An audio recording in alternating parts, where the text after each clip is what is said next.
하여 주시라. 여자는 남편에게서 갈라서지 말고 만일 갈라섰으면 그대로 지내든지 다시 그 남편과 합하든지 하라. 남편도 아내를 버리지 말라. 그 나머지 사람들에게 내가 말하노니 이는 주의 명령이 아니라 만일 어떤 형제에게 믿지 아니하는 아내가 있어 남편과 함께 살기를 좋아하거든 그를 버리지 말며 어떤 여자에게 믿지 아니하는 남편이 있어 아내와 함께 살기를 좋아하거든 그 남편을 버리지 말라. 믿지 아니하는 남편이 아내로 말미암아 거룩하게 되고 믿지 아니하는 아내가 남편으로 말미암아 거룩하게 되나니 그렇지 아니하면 너희 자녀도 깨끗하지 못하니라. 그러나 이제 거룩하니라. 혹 믿지 아니하는 자가 갈리거든 갈리게 하라. 형제나 자매나 이런 일에 구애될 것이 없느니라. 그러나 하나님은 화평 중에서 너희를 부르셨느니라. 아내된 자여 내가 남편을 구원할는지 어찌 알 수 있으며 남편된 자여 네가 내 아내를 구원할는지 어찌 알 수 있으리요. 고린도전서 7장에는 결혼과 이혼과 재혼의 문제들을 다루고 있습니다. 당시 고린도 교회에서 그런 성적인 타락과 그 다음에 또 이혼과 재혼에 대한 그런 문제들이 야기된 것 같습니다. 그래서 바울은 결혼과 이혼과 재혼에 대한 문제들을 다루고 있습니다. 왜 고린도 교회에 이런 문제가 생겼을까요? 성경에 명시되어 있지는 않지만 당시에 유행했던 영지주의 사상이 고린도 교회에 들어왔고 그로 말미암아서 고린도 교회에 이런 부차적인 문제들이 발생한 것으로 추측을 해볼 수가 있습니다. 영지주의라고 하는 하나의 뿌리에서 정반대적인 색깔을 띠는 쾌락주의와 금욕주의가 나타나게 됐다 그랬잖아요. 그래서 쾌락주의에 빠진 사람들은 이제 내가 영이 구원받았으니 육체는 어떻게 하든지 내 영혼 구원에 영향을 못 미친다 라고 생각을 해서 계모와도 관계를 맺고 창녀와도 관계를 맺고 그랬다고 했지요. 그러다가 보니까 이들이 마음껏 육체의 쾌락을 즐기려고 하다가 보니까 결혼이라는 생활이 족쇄처럼 느껴졌을 겁니다. 그래서 이혼을 하고 마음껏 자기들의 쾌락을 누려보려고 아마 이혼을 하자고 하지 않았을까라고 추측이 돼요. 자, 그러면 금욕주의는 또 어땠을까? 정반대적인 금욕주의는 그만 이혼을 하지 않았을까? 그것도 아닌 것 같아요. 금욕주의자들은 영은 선하고 육체는 악하다 그랬잖아요. 그래서 악한 육체를 죽임으로써 이 선한 영이 더 개발된다라고 생각을 한 거지요. 그래서 육체를 이렇게 죽이기 위해서 밥도 잘 안 먹고 먹는 것도 절제하고 육체적인 욕망도 다 절제하는 그런 훈련에 들어간 거지요. 그러다가 보니까 자기들의 경건을 유지하고 영적인 성장을 위해서 그들은 뭐라 그럴까? 이 결혼 생활이라는 것이 또 그들에게도 부담스러웠던 거죠. 있으나마나 한 거였던 거겠죠. 그래서 또 그들도 금욕주의자들도 뭐 배우자가 있으나마나 소가 닭보듯이 하니까 그러니까 또 뭐 이혼하자 뭐 그런 얘기가 나오지 않았을까라고 추측을 해요. 그래서 영지주의의 영향을 받아서 쾌락주의든 금욕주의든 아무튼 이 가정이 이렇게 유지되기가 어려운 상황에 이르렀고 또 이혼의 문제가 대두됐기 때문에 바울은 그의 문제를 7장에서 다루고 있습니다. 이혼에 대한 바울의 가르침을 정리해보면 여자는 남편에게서 갈라서지 말고 남편도 아내를 버리지 말라라고 얘기하고 있어요. 이 바울의 얘기는 원칙적으로 이혼을 금하고 있는데 예수님의 가르침과도 동일선상에 있는 거다라는 것이 마태복음 19장 3절과 6절을 보면은 바리새인들이 예수께 나와서 그를 시험하여 이르되 사람이 어떤 이유가 있으면 그 아내를 버리는 것이 옳으니까 라고 물었어요. 이혼을 해도 됩니까? 정당한 사유가 있으면 이혼해도 됩니까? 라고 예수님께 물었어요. 그러자 예수께서 대답하여 이르시되 사람을 지으신 이가 본래 그들을 남자와 여자로 지으시고 말씀하시기를 그러므로 사람이 그 부모를 떠나서 아내에게 합하여 그 둘이 한 몸이 될지니라 하신 것을 읽지 못하였느냐. 그런즉 이제 둘이 아니요 한 몸이니 그러므로 하나님이 짝지어 주신 것을 사람이 나누지 못할지니라 라고 대답을 하셨어요. 그래서 근본적으로 예수님이나 바울이나 이혼은 안 하는 게 좋다라는 것이 근본적인 입장이다라고 우리가 볼 수 있어요. 그런데 본문을 보면 바울은 좀 더 구체적인 이야기로 들어가서, 그것이 총론이라고 한다면 이제 좀 강론으로 구체적으로 들어가서 얘기를 하고 있어요. 12절과 13절을 보면은 이렇게 얘기를 하고 있어요. 만일 어떤 형제에게 믿지 아니하는 아내가 있어 남편과 함께 살기를 좋아하거든 그를 버리지 말며, 어떤 여자에게 믿지 아니하는 남편이 있어 아내와 함께 살기를 좋아하거든 그 남편을 버리지 말라라고 이렇게 말하고 있어요. 믿지 않는 배우자가 믿는 사람과 함께 살기를 원한다면 이혼하지 말고 함께 살아라 라고 지금 말하고 있는 거죠. 예수 믿는 것 때문에 난 당신 예수 믿어서 도저히 당신과 같이 살 수가 없어 그렇게 말한 게 아니고, 당신 예수 믿어 나는 내 나름대로 믿을게 라고 한다고 했지, 당신 예수 믿어 나는 나중에 생각해 볼게 이런다고 하면은 이혼하지 말고 함께 살라 라고 지금 말하고 있어요. 배우자가 예수를 믿지 않는다는 이유로 내치지 말라. 내가 예수를 믿는데 내 배우자가 예수를 안 믿어. 그래서 니하고 나하고는 이제 사상이 안 맞아. 믿음이 안 맞아. 더 이상 같이 살 수 없어. 그리고 내치지 말라. 그것 때문에 헤어지지 말라. 라고 지금 말하고 있는 거죠. 왜 이렇게 하라고 했는가? 왜 믿지 않는 배우자인데 분명히 믿음도 안 맞고 분명히 가치관도 안 맞고 이제 추구하는 것도 안 맞을 텐데 왜 그런 사람과 같이 살라고 했는가? 저 사람이, 예수 믿지 않는 사람이 이혼하자고 요구하지 않는 한 같이 살아라 라고 얘기했는데 왜 그렇게 얘기하는가? 14절 보면 그 이유를 이렇게 말하고 있어요. 믿지 아니하는 남편이 아내로 말미암아 거룩하게 되고 믿지 아니하는 아내가 남편으로 말미암아 거룩하게 되나니 그렇지 아니하면 너희 자녀도 깨끗하지 못하니라. 그러나 이제 거룩하니라 그랬어요. 그러니까 지금 예수를 믿지 않지만 예수 믿는 배우자 때문에 그들과 예수 믿는 배우자와 함께 살다가 보면은 복음을 들을 수 있고 예수를 믿을 가능성이 있고 구원받을 수 있는 가능성이 생긴다라는 거죠. 그러니까 그 사랑하는 가족들, 그 배우자와 자녀들의 구원을 포기하지 말라라는 것이, 같이 살면서 배우자도, 안 믿는 배우자도 구원하고 같이 살면서 그들 사이에 있는 자녀들도 구원하도록 해라 라고 지금 말하고 있어요. 멀리 가서 이방 사람들 구원하고 전도하려고 하지 말고 같은 집에서 예수 믿지 않고 있는 배우자나 자녀들 구원하라. 그러기 위해서는 어떻게 돼요? 같이 살라 라고 지금 말씀하고 있는 거죠. 저희 형님은 장모님을 모셨어요.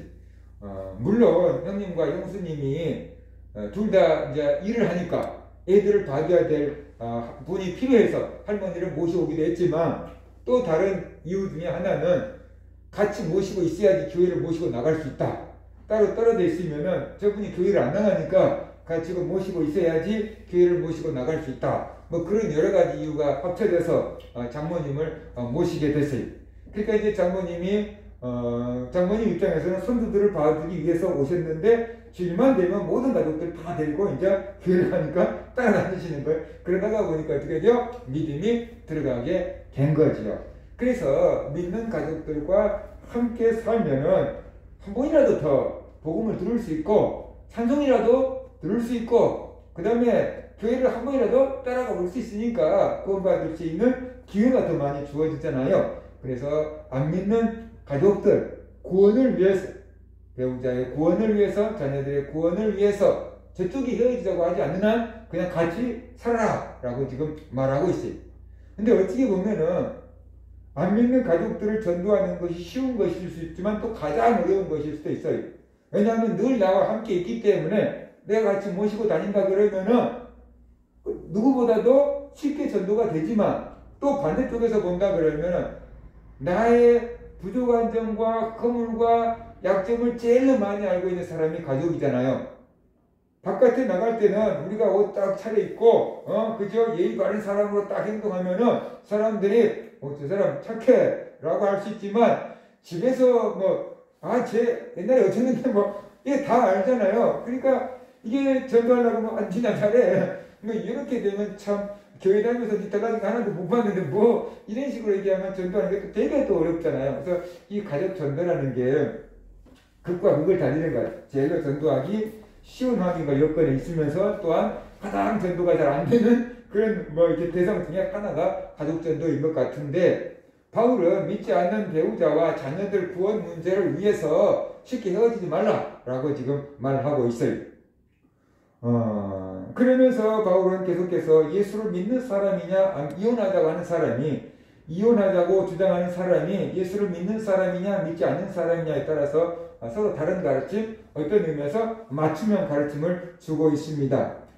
이제는 예수님을 믿지 않는 배우자가 이혼을 요구하면 어떡할 것이냐. 조금 전에는 예수 믿지 않는 배우자가 그래도 뭐 믿음 달라도 같이 삽시다 라고 한다면은 보내지 말고 같이 살으라고 했는데, 이제 반대적인 입장, 예수 믿지 않는 배우자가 나 당신하고는 도저히 같이 못 살겠어. 뭐 당신 그렇게 날마다 막 쾌락만 추구하고 다녀서 도저히 못 살겠어 라고 한다거나, 당신 날마다 돈만 닦는다고 뭐 기도도 안 들어고 뭐 그러니까 나 당신하고 못 살겠어. 뭐 이럴 수도 있잖아요. 그래서 예수를 믿지 않는 배우자가 이혼을 요구한다면 어떻게 하겠느냐 그런 거예요. 그냥 그때는 이혼해줘라 라고 말하고 있어요. 성경에서 무슨 이혼을 하는 말이 다 있어 라고 할 수 있지만 15절을 보면은 혹 믿지 아니하는 자가 갈리거든 갈리게 하라 라고 이렇게 말씀하고 있어요. 이 번역을 보면, 우리가 가지고 있는 이 계급판 번역을 보면은 믿지 않는 자가 갈리거든 갈리게 하라 라고 이렇게 번역을 해놨는데, 그냥 보면은 둘 다 믿지 않는 사람들이 이방인들이 그냥 헤어지다, 이방인들의 이혼 문제는 그냥 내버려둬라 라는 것처럼 보일 수 있어요. 그런데 15절을 표준 새 번역을 보면은 그게 아니에요. 이렇게 번역을 해놨어요. 그러나 믿지 않는 사람 쪽에서 헤어지자고 하면 헤어지게 하십시오. 이런 경우에는 형제나 자매가 얽매일 것이 없습니다. 하나님은 여러분을 평화롭게 살게 하려고 부르셨습니다 라고 얘기하고 있어요. 그러니까 이걸 내용을 정리하면 이런 거예요. 부부인데 한쪽은 예수를 믿고 한쪽은 예수를 안 믿는 거예요. 근데 예수를 안 믿는 쪽에서 난 니하고 도저히 못 살겠다. 네 믿음이 너무 막 이상해가지고 니하고는 도저히 맞춰 살 수가 없다. 이혼하자 라고 하거든 이혼을 해줘라. 그 사람을 자유롭게 놔줘라 라고 지금 말하고 있는 거죠. 아마도 믿음 다른 것 때문에 헤어지자고 한다면 헤어져 줘라 그랬어요. 왜 헤어져 줘야 되는가? 바로 그 이유를 이렇게 말했어요. 형제나 자매나 이런 일에 구애될 것이 없느니라 그랬어요. 그러니까 이걸 딱 정리하면 이거예요. 예수 믿지 않는 배우자 때문에 네 믿음을 포기하지 말라. 그 얘기인 거예요. 그러니까 배우자에 맞춰주려고 하다가 네 믿음 잃어서는 안 된다. 라는 그 얘기를 한 번 있고, 그 다음에 또 그 안 믿는 배우자 입장에서는 네가 뭐 쾌락주의에 빠져서 가정을 안 지키고 금욕주의에 빠져서 가정을 안 지킬 바에야 배우자가 그렇게 못 살겠다고 한다 그러면 이혼을 해줘서 배우자, 안 믿는 배우자 그도 그 나름대로 행복하게 살게 해줘라. 뭐 그런 뜻까지도 포함되어 있다라고 이렇게 볼 수 있어요. 그래서 총론으로는 이혼은 원치 않다라고 해놨지만 강론, 각각 문제로 들어가서는 나의 영적인 유익을 위해서 아니면 또 저 믿지 않는 배우자의 행복을 위해서, 앞날을 위해서 둘 다 서로 좋은다면 좋은 길을 이렇게 택할 수 있다라고 지금 얘기한 거로 이해할 수가 있는 거죠. 바울은 이혼을 요구하거나 말거나 하는 그 주도권을 믿지 않는 사람에게 주고 있어요.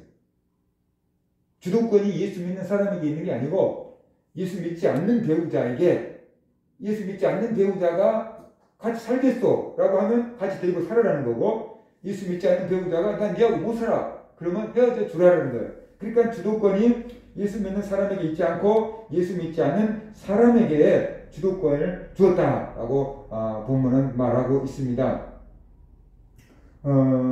그러면 사람들은 살아가면서 누구나 다 자기가 주도권을 지으려고 하잖아요. 왜냐 그러면 주도권을 지면 자기 마음대로 하고 싶은 대로 할 수 있기 때문에 주도권을 지으려고 하는 거예요. 힘 있는 사람이 주도권을 쥐게 되죠. 가정에서든지 사회에서든지 힘 있는 사람이 주도권을 쥐고 내 맘대로 하고 따라와 라고 이렇게 하게 되는 거죠. 예수 믿는 사람들도 육체를 가지고 있는 사람들이니까 내가 주도권을 쥐고 싶을 거예요. 그런데 바울은 말하고 있어요. 이혼에 대한 주도권을 예수 믿는 사람이 주지 말고 예수 믿지 않는 사람에게 줘라 라고 말하고 있어요. 그런데 예수 믿는 사람 입장에서는 억울하잖아요. 왜 내가 손해봐야 돼요? 왜 내가 예수 믿는 것 때문에 손해봐야 돼요? 내가 주도권을 쥘 수 있는데 왜 주도권을 저 사람한테 줘야 돼요? 라고 이렇게 질문할 수가 있는 거죠. 바울은 이렇게 말하는 이유는 가족들의 구원을 위해서 그렇게 하라 라고 말하고 있어요. 그리고 너의 믿음을 위해서 그렇게 하라 라고 말하고 있어요.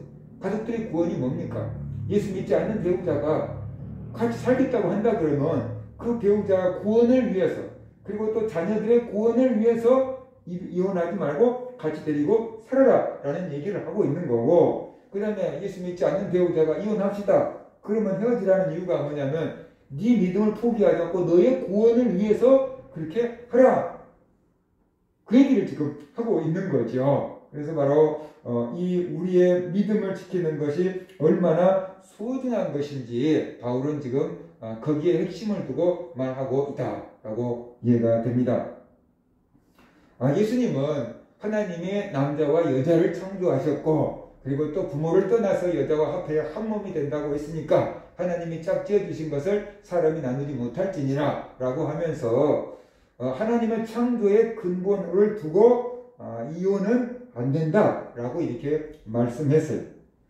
그런데 바울은 가족들의 구원을 위해서, 내 영혼 구원과 가족들의 구원 문제를 위해서 그걸 가지고 이혼의 문제에 접근하고 있다라는 것이, 똑같은 문제인데 접근하는 방식이 다른 거죠. 우리가 십계명이 이게 출애굽기에도 나오고 신명기에도 나오잖아요. 그런데 한 곳에서는 왜 이 십계명에서 십계명을 지키고 안식일을 지켜야 되는가? 하나님이 창조하신 날이 이렇게 6일 동안 천지를 만드시고 일곱째 날 쉬었기 때문에 그 창조의 원리에 의해서 안식일을 지키고 십계명을 지키라 라고 이렇게 말씀하고 있어요. 그런데 또 다른 곳에서는 하나님이 애굽에서 이스라엘 백성들을 구원해 주었기 때문에 종살이에서 구원해 주고 평생 쉬지도 못하는 사람들을 구원해 줬으니까 하나님 안에서 안식을 누려라 라고 하면서 안식일 준수 명령과 십계명 명령이 주어지고 있다는 것이, 그러니까 똑같은 것인데 십계명인데 창조의 근본을 갖고 설명을 하는 구절도 있고 구원의 근본을 가지고 설명한 것이 있는 것처럼 예수님도 이혼의 문제를 하나님의 창조의 근간을 두고 설명했다면 바울은 나와 가족들의 영혼 구원에 초점을 가지고 그것을 접근하고 있다라고 이렇게 보면 될 것 같습니다. 믿는 남편이나 아내가 안 믿는 아내나 남편을 구원할 수 있다는 것이, 자녀들도 그렇게 구원할 수가 있다는 것이, 그래서 이혼의 문제까지도 영혼 구원을 염두에 두고 결정하라라고 말하고 있는 거죠. 우리는 보통 성격이 안 맞아, 그래서 이혼한다 할지, 경제적으로 책임을 안 져줘, 그래서 이혼을 한다 할지, 여러 가지 문제로 이렇게 자존심 문제로 이혼을 하기도 하고 그러는데, 바울은 그런 이혼의 문제를 해결하는 데도 있어서도 영혼 구원이라는 것을 염두에 두고 결정하라, 감정에 의해서 결정하지 말고 영혼 구원의 근간을 두고 결정하라 라고 지금 말하고 있습니다. 우리는 나는 아직 이것과 상관없는데요, 나하고는 안 맞는 말씀인데요, 그럴 수 있는데, 이거예요. 이 사람이 살아가는데 중차대한 문제 중에 하나가 결혼이나 이혼 같은 거잖아요. 그러니까 이건 다른 모든 사소한 문제들, 중요한 문제들을 다 포함하는 거예요. 우리가 무엇을 하든지 인생 살아가면서 어떠한 결정을 하든지 간에 믿음을 지키는 쪽으로 결정을 하라는 거예요. 내가 공부를 해도 내 믿음을 지키고 내 영혼을 구원하고 다른 사람들의 영혼을 구원하기 위함으로 공부를 하고 결정을 하고, 내가 돈을 벌어도 내 믿음을 지키고 하나님께 영광을 돌리고 다른 사람들의 영혼을 구원하기 위해서 돈을 버는 것으로 결정을 하라라고 지금 말하고 있는 거지요. 왜냐 그러면은 예수 믿는 것이, 하나님께 영광을 돌리는 것이 우리의 존재 이유고 우리의 삶의 이유고 목적이기 때문에, 또 그만큼 소중한 것이기 때문에 바울은 그렇게 말하고 있는 거죠. 보세요. 사람들이 하는 모든 것은 다 돈을 위해서 해요. 내가 공부하는 것도 편하게 먹고 살기 위해서, 돈 벌기 위해서. 그렇죠? 돈을 열심히 모으는 것도 더 큰 집과 더 큰 차를 사기 위해서. 돈을 열심히 모으는 것도 돈으로서 사람 권력을 누리기 위해서. 그러니까 사람들이 하는 모든 일은 결국에는 돈과 직결되어 있어요. 돈을 위해서 하는 거예요. 돈이 있는 곳이 네 마음이 있다고 했잖아요. 그런데 그게 이제 예수 믿는 사람들은 그러면 안 된다는 거죠. 우리가 하는 모든 것이 다 어떻게 돼요? 영혼 구원을 위해서. 우리가 하는 모든 것이 하나님의 영광을 위해서. 이게 되는 거죠. 그러니까 공부도 하지 말라는 소리가 아니고, 일도 하지 말라는 소리가 아니고, 돈도 뭐 벌지 말라는 소리가 아니에요. 공부를 해도 영혼 구원을 위해서, 하나님의 영광을 위해서, 돈을 벌어도 영혼 구원을 위해서, 하나님의 영광을 위해서, 거기에다가 목표를 맞추고 하라라는 것이죠. 그럴 때 우리가 하나님 안에서 열매 맺는 삶을 살 수가 있기 때문이다 라는 겁니다. 오늘 손동호 교수님이 장애인 복지를 위해서 쓰라고 13억을 미랄복지재단에 기증을 했어요. 힘들고 어려운 사람들을 위해서 쓰는 것이 제일 가치 있게 쓰는 것이다 라고 80이 넘어서 또 우리나라 위해서 많이 운동을 하셨던 분이 그게 재산을 기증을 했어요. 이거 내가 다 쓰고 가도 누가 뭐라 하겠어요.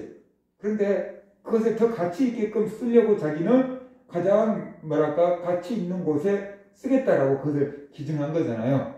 그래서 가치가 다른 거예요. 하나님의 영광을 위해서, 약한 자들을 위해서, 소외된 자들을 위해서 써달라고 13억을 기증을 했어요. 어떻게 보면은 13억이 많은 액수이고 어떻게 보면 또 적은 액수일 수도 있겠지만 그분이 가지고 있는 것 중에서 그거는 할 수 있는 최선을 다해서 낸 걸로 볼 수 있는 거죠. 그러니까 그 액수가 중요한 게 아니고 그 마음을 그런 정신들을 우리가 본받고 살아가야만 한다는 것입니다. 어떻게 하든지 우리가 영혼을 구원하는 쪽으로 생각하고 결정을 해야 돼. 내 믿음을 지키는 쪽으로 생각하고 결정해야 되고 내 가족들의 영혼을 구원하는 쪽으로 생각하고 결정해야 되고 하나님의 영광을 돌리는 쪽으로 결정하고 선택을 해야만 된다는 것입니다. 그렇게 살아간다 그러면 우리가 이 세상을 살아갈 때 여러 가지 선택들을 해야 되는데 올바른 선택을 할 수 있을 것이다. 하나하나 구체적으로 매일매일 네가 오늘 뭘 먹을까, 막 뭘 입을까, 뭘 마실까 막 이렇게 성경이 이렇게 규정하고 있지는 않지만 내 믿음을 지키기 위해서 선택을 하고 가족을 구원하기 위해서 선택을 하고 하나님의 영광을 위해서 선택을 한다고 한다면은 작은 실수는 있을 수 있겠지만 큰 맥락에서 보면 우리가 하나님 앞에서 실수하지 않고 올바른 선택과 결정을 하며 살 수 있게 될 거다 그런 것입니다. 그래서 우리가 바울의 이 가르침을 본받아서 무엇을 하든지 내 믿음을 지키는 쪽으로 무엇을 하든지 내 가족을 구원하는 쪽으로 무엇을 하든지 하나님께 영광을 돌리는 쪽으로 선택하고 결정하고 살아가는 그런 성도들 되시기를 주의 이름으로 축원합니다.